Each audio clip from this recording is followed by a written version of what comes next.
Generosity as a believer is extremely important. Number one, it's biblical. It's what Jesus commanded of us. In Matthew chapter 6, it talks about how to pray, how to fast, how to give to charity, and how to handle our possessions. And Jesus spoke on money and possessions more than he did on faith, hope, heaven and hell, all combined. And so the number one thing that stops us from fulfilling the God-given mission on our life and the church becoming all she was designed to be is our stuff. There's no doubt about it. I think too, generosity attracts people to God. Really, the world isn't a generous world. So when you go above and beyond, go that extra mile, I think that attracts.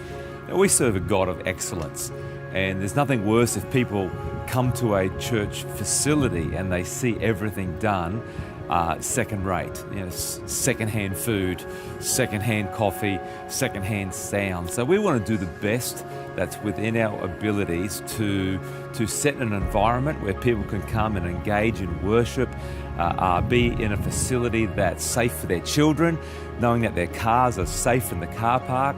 And so with some of the funds that are raised for Generous, it will go to upgrade certain aspects of our facilities and the function and the running of our facilities, but that's all there to help create environments where people can come and hear the gospel without any obstructions.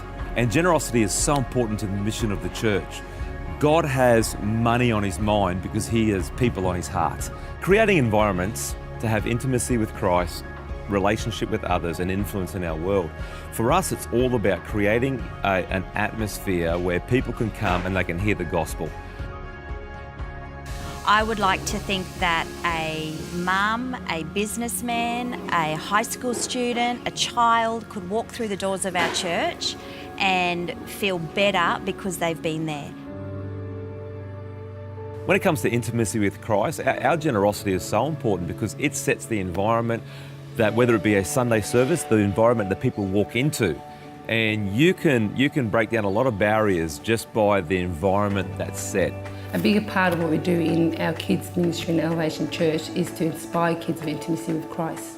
The passion I have and what stirs me the most is seeing, I've been doing it for 19 years, and seeing these kids impacted by the word and growing up to be leaders in the church. Me as a mother in kids' church is probably the most important thing for me in my life, to see my kids being taught the way of God and knowing that they're solid on a foundation, that they're going to be protected and God is looking over them all the days of their lives. We run youth on Friday nights, basically so we can have a safe environment for the youth students to come and hang out and build relationships with other people and get to know people that are around their community and in their schools. God really broke my heart, really. You know, he showed me that these kids were after something that I could only see God being able to give. Just seeing these students come from wherever they've come from, broken homes and hard school life and being judged, you know, I wanted to be a part of them knowing that they're accepted. Being intimate with Christ really means that we're fast responders. When you're close in your relationship with Christ, you can't help but carry his heartbeat. You can't help but carry the urgency. Jesus did all of his work in 3 years. And so for us, when we're intimate with Christ, we have a sense of urgency about the mission. We're fast to forgive. We're quick to give. We're the first to put our hand up, to respond, to serve. I think when people step into, and when we as a church step into this new realm of generosity, then in all aspects of our life, we just find a joy, and we find that we're very intentional about looking for opportunities where we can be there to bless other people. The relationship with others is all about our life groups and making sure that people get connected beyond what happens on a Sunday. I think life groups are massively important. I think it's a way where you can form bonds that are a lot deeper, you can share a lot more, you can help people a lot more. It's a way in for people that mightn't necessarily church. There's so many different interests, and to be honest, if you can't find a life group that suits your interests, well, you just start your own. It's as simple as that. Having small children, it can be really difficult to connect with people, but running the life group and having people there, and the people in our group had small children as well, and so we all felt comfortable. We were all in the same stage of life. I think it's really encouraging to know that other people are struggling with the same things you're struggling with, and are encouraged by the messages that we receive when we get together as a group. I think a great blessing of life groups is it's a way in which we can break down the walls of the church and be able to bring the love of Christ out into the communities and to share that with other people. It's easy just to come and to go and not really enter into the community that as a church we want to be known for. The mission of our church is to grow deeper with one another in relationships, and so having the cafe and an environment where we can go and talk to one another, I think it's really valuable for people to make connections here after the service and before the service, so that when they do leave the church on the weekend, that they do have those connections, so that when they're struggling through something they can bring that person up and continue that connection and relationship outside the church building.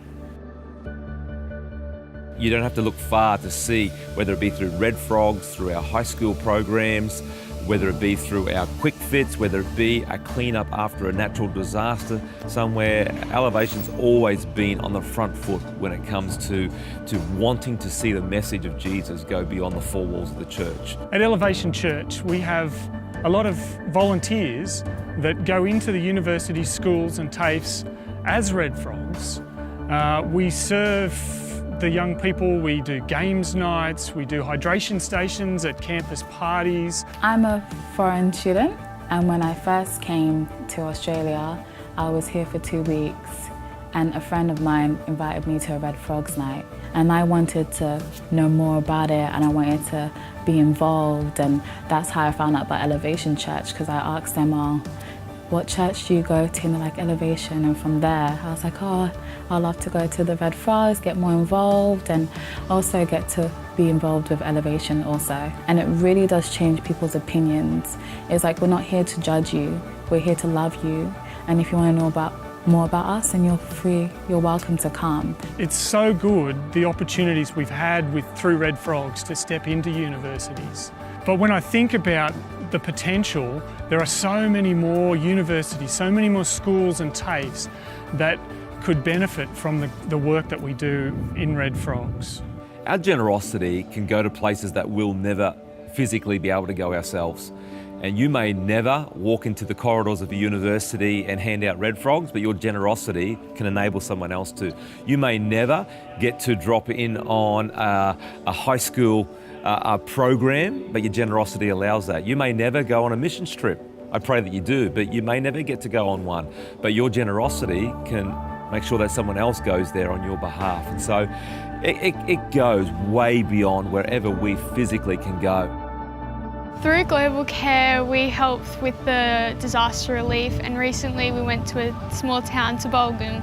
We're still working there, but we assisted with the farmers, the homes. We weren't expecting people to be so grateful for what we did, but it just shocked all of us how grateful they were and how nice they were to us. And it actually sparks an interest in them. Like, we've had people from that we've helped come to church before. The power of the church is when we can all come together and execute our gifts, our talents. That's being generous. And this wouldn't be here if it wasn't for everybody's gifts, everybody's characters, everybody's generosity to make this church a great place. This is all because of you. We could not do this without you. It's very humbling for Kathy and I to know that we lead a church called Elevation that you guys have signed up to sow into. And I pray that we steward this to the best of our ability and to bring great honour to God. But I just want to say thank you so much, because of you, all this is possible.